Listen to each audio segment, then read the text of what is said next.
ഏറ്റവും എഫക്റ്റീവായ ചെസ്റ്റ് എക്സർസൈസും ഒട്ടും തന്നെ എഫക്റ്റീവ് അല്ലാത്ത ചെസ്റ്റ് എക്സർസൈസും ഏതൊക്കെയാണെന്ന് നമുക്കൊന്ന് നോക്കാം.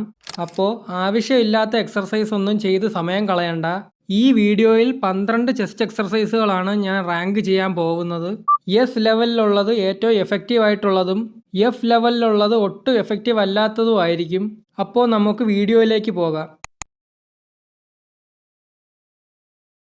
ഏറ്റവും നല്ല ചെസ്റ്റ് എക്സർസൈസ് ഏതാണെന്ന് തിരിച്ചറിയണമെങ്കിൽ ഈ 3 കാര്യങ്ങൾ കറക്റ്റായിരിക്കണം. നല്ല സ്ട്രെച്ചും ടെൻഷനും ഉള്ള എക്സർസൈസ് ആയിരിക്കണം. പിന്നെ എക്സർസൈസ് ചെയ്യുമ്പോൾ ഇഞ്ചുറി ഒന്നും വരാത്ത എക്സർസൈസ് ആയിരിക്കണം. പിന്നെ പ്രോഗ്രസീവ് ഓവർലോഡ് ചെയ്യാൻ പറ്റുന്നതും ആയിരിക്കണം. ഈ 3 കാര്യങ്ങളും ഉണ്ടെങ്കിൽ അതൊരു നല്ല മസിൽ ബിൽഡിംഗ് എക്സർസൈസ് ആണ്. അപ്പോൾ ആദ്യത്തെ എക്സർസൈസ് ബെഞ്ച് പ്രസ് ആണ്. ഏറ്റവും ബെസ്റ്റ് ആയിട്ടുള്ള ഒരു ചെസ്റ്റ് എക്സർസൈസ് ആണ്. നല്ല ടെൻഷനും സ്ട്രെച്ചും കിട്ടുന്ന, പിന്നെ നമുക്ക് ചെയ്ത് വരുമ്പോൾ പെട്ടെന്ന് പ്രോഗ്രസീവ് ഓവർലോഡ് ചെയ്യാൻ പറ്റുന്ന ഒരു എക്സർസൈസ് ആണ്. അതുകൊണ്ട് ഞാൻ ഇതിന് എസ് റാങ്ക് കൊടുക്കുകയാണ്. രണ്ടാമത്തേത് incline bench press. Bench press പോലെയാണിത്, പക്ഷേ കൂടുതലും അപ്പർ ചെസ്റ്റാണ് ആക്ടിവേറ്റ് ആവുന്നത്. ഈ എക്സർസൈസ് ചെയ്യുമ്പോൾ ചിലർ പറയുന്നത് ഇത് മിഡിൽ ചെസ്റ്റും ലോവർ ചെസ്റ്റും ആക്ടിവേറ്റ് ചെയ്യില്ല എന്നാണ്. പക്ഷേ അങ്ങനെയല്ല, ഈ എക്സർസൈസ് ഫുൾ ചെസ്റ്റും ആക്ടിവേറ്റ് ചെയ്യും. എന്നാലും എനിക്ക് ഈ എക്സർസൈസ് അത്ര നന്നായിട്ട് തോന്നിയിട്ടില്ല. അതുകൊണ്ട് ഞാൻ ഇതിന് എ റാങ്ക് കൊടുക്കുകയാണ്. മൂന്നാമത്തേത് ഡംബൽ പ്രസ് ആണ്. ബെഞ്ച് പ്രസ്സിനേക്കാളും സ്ട്രെച്ച് കിട്ടുന്ന എക്സർസൈസ് ആണിത്.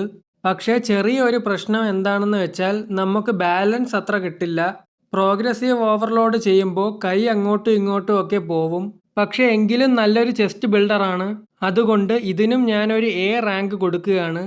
നാലാമത്തേത് ഇൻക്ലൈൻ ഡംബൽ പ്രസ് ആണ്. സെയിം എഫക്റ്റ് തന്നെയാണ് ഇവിടെയും വരുന്നത്. ഇൻക്ലൈൻ ബെഞ്ച് പ്രസ്സിനേക്കാളും സ്ട്രെച്ച് കിട്ടും. കാരണം നമുക്ക് ഡംബൽസ് ചെസ്റ്റ് ലെവലിന് താഴെ കൊണ്ടുവരാൻ പറ്റും. പക്ഷേ നേരത്തെ പറഞ്ഞതുപോലെ ഡംബൽസ് ആയതുകൊണ്ട് പ്രോഗ്രസീവ് ഓവർലോഡ് ചെയ്യുമ്പോൾ ബാലൻസ് നഷ്ടപ്പെടും. അതുകൊണ്ട് ഞാൻ ഇതിനൊരു ബി റാങ്ക് കൊടുക്കുകയാണ്. അഞ്ചാമത്തേത് പുഷപ്സ് ആണ്. ബോഡി വെയ്റ്റ് പുഷപ്സ് വളരെ എഫക്റ്റീവാണ്. പക്ഷേ നിങ്ങൾ ജിമ്മിൽ പോകുന്ന ഒരാളാണെങ്കിൽ വേറെ നല്ല ഓപ്ഷൻ ഉണ്ട് ചെസ്റ്റ് ബിൽഡ് ചെയ്യാൻ. അതല്ല, ഹോം വർക്കൗട്ട് ചെയ്യുന്ന ആളാണെങ്കിൽ പുഷപ്സ് നല്ലൊരു ഓപ്ഷനാണ്.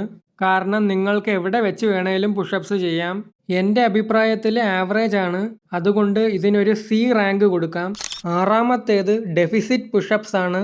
ഡെഫിസിറ്റ് പുഷപ്സ് കുറച്ചുകൂടി എഫക്റ്റീവാണ്. കാരണം ചെസ്റ്റിന് നല്ല ഡീപ്പ് സ്ട്രെച്ച് കിട്ടും. പിന്നെ കുറച്ച് ചാലഞ്ചിങ്ങും ആണ്. ഡെഫിസിറ്റ് പുഷപ്സ് ചെയ്യുമ്പോൾ 3 സെക്കൻഡ് ഹോൾഡ് ചെയ്തിട്ട് വേണം മുകളിലേക്ക് പോകാൻ. ചെസ്റ്റ് ബിൽഡ് ചെയ്യാൻ വളരെ നല്ലൊരു എക്സർസൈസ് ആണിത്.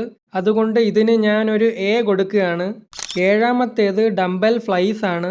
എനിക്ക് ഏറ്റവും ഇഷ്ടപ്പെട്ടതും ചെസ്റ്റിന് ഏറ്റവും കൂടുതൽ സ്ട്രെച്ചും ടെൻഷനും കിട്ടുന്ന ഒരു എക്സർസൈസ് ആണിത്. പിന്നെ നമുക്ക് വളരെ കൺട്രോൾഡ് ആയിട്ട് ചെയ്യാൻ പറ്റുന്ന ഒരു എക്സർസൈസും കൂടിയാണ്. എൻ്റെ പേഴ്സണൽ ഫേവറേറ്റ് ആണ് ഡംബൽ ഫ്ലൈസ്. സോ അതിന് ഞാൻ എസ് റാങ്ക് കൊടുക്കുകയാണ്. എട്ടാമത്തേത് ഫ്ലോർ പ്രസ് ആണ്. ഈ എക്സർസൈസ് നമ്മുടെ ബെഞ്ച് പ്രസ് ചെയ്യാനുള്ള സ്ട്രെങ്ത് കൂട്ടാൻ ചെയ്യുന്ന ഒന്നാണ്. വളരെ ലിമിറ്റഡ് ആയിട്ടുള്ള റേഞ്ച് ഓഫ് മോഷൻ മാത്രമേ ഇതിനുള്ളൂ. പിന്നെ ചെസ്റ്റിന് വലിയ സ്ട്രെച്ച് ഒന്നും കിട്ടാറില്ല. പക്ഷേ ട്രൈസെപ്സ് നല്ലതുപോലെ ആക്ടിവേറ്റ് ആവും. നമ്മുടെ സ്ട്രെങ്ത് കൂട്ടാനാണെങ്കിൽ നല്ലൊരു എക്സർസൈസ് ആണ്. പക്ഷേ എങ്കിലും ചെസ്റ്റിന് നല്ലൊരു വർക്കൗട്ട് അല്ലാത്തത് കൊണ്ട് ഞാൻ ഇതിനൊരു ഡി റാങ്ക് കൊടുക്കുകയാണ്. ഒൻപതാമത്തേത് വൺ ആം ഡംബൽ പ്രസ് ആണ്. ഡംബൽ പ്രസ് പോലെ സെയിം എഫക്റ്റ് ആയിരിക്കും. പിന്നെ ഒരു കൈയിൽ മാത്രമേ ഒരു സമയം ചെയ്യുന്നുള്ളൂ. അപ്പോൾ ഡംബൽ പ്രസ്സിനേക്കാളും ബാലൻസ് കുറയാൻ ചാൻസ് ഉണ്ട്. അതുകൊണ്ട് ഞാൻ ഇതിനൊരു ഡി റാങ്ക് കൊടുക്കുകയാണ്. പത്താമത്തേത് ഹെക്സ് പ്രസ് ആണ്. ഇതെന്തിനാണ് ഈ എക്സർസൈസ് ചെയ്യുന്നതെന്ന് എനിക്കറിയില്ല. ചെസ്റ്റിന് ഒരു സ്ട്രെച്ചും കിട്ടാറില്ല. ഒരുപാട് ഫിറ്റ്നസ് ഇൻഫ്ലുവൻസേഴ്സ് ഈ എക്സർസൈസ് ചെയ്യുന്നത് ഞാൻ കണ്ടിട്ടുണ്ട്. വെറുതെ ഷോയ്ക്ക് വേണ്ടിയായിരിക്കും. കാരണം ഒരു ഉപയോഗവും ഈ എക്സർസൈസിനില്ല. ഈ ഒരു എക്സർസൈസ് കംപ്ലീറ്റ് ഫെയിലിയർ ആണ്. അതുകൊണ്ട് തന്നെ ഇതിന് ഞാൻ എഫ് റാങ്ക് കൊടുക്കുകയാണ്. 11ാമത്തേത് ഗില്ലോറ്റീൻ പ്രസ് ആണ്. ബെഞ്ച് പ്രസ് പോലെ തന്നെ തോന്നും. പക്ഷേ ഇത് ചെയ്യേണ്ടത് ബെഞ്ച് പ്രസ് ചെസ്റ്റ് ലെവലിൽ വെച്ചാണ് ചെയ്യേണ്ടതെങ്കിൽ ഇത് നമ്മുടെ കഴുത്തിൻ്റെ ലെവലിൽ വെച്ച് വേണം ചെയ്യാൻ. കുറച്ച് ഡേഞ്ചറാണ് ഈ എക്സർസൈസ്. കാരണം ബാറിൽ നിന്ന് പിടിവിട്ടു പോയാൽ കഴുത്തിലേക്കാണ് വെയിറ്റ് വന്ന് വീഴുക. പിന്നെ ഷോൾഡർ ഇഞ്ചുറി ഉള്ളവർ ഈ എക്സർസൈസ് ചെയ്യാതിരിക്കുന്നതായിരിക്കും നല്ലത്.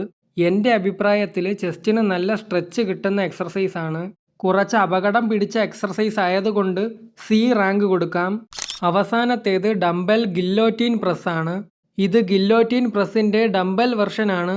ഇത് കുറച്ചുകൂടി സേഫാണ്, കാരണം ഡംബൽസ് ആണ് യൂസ് ചെയ്യുന്നത്. ഈ ഷോൾഡർ ഇഞ്ചുറി പ്രോബ്ലം ഇല്ലായിരുന്നെങ്കിൽ ഇതൊരു നല്ല എക്സർസൈസ് ആയിരുന്നു.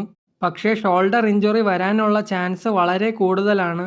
അതുകൊണ്ട് ഇതിനൊരു ബി റാങ്ക് കൊടുക്കാം. അപ്പോൾ ഇതാണ് റാങ്ക് ലിസ്റ്റ്.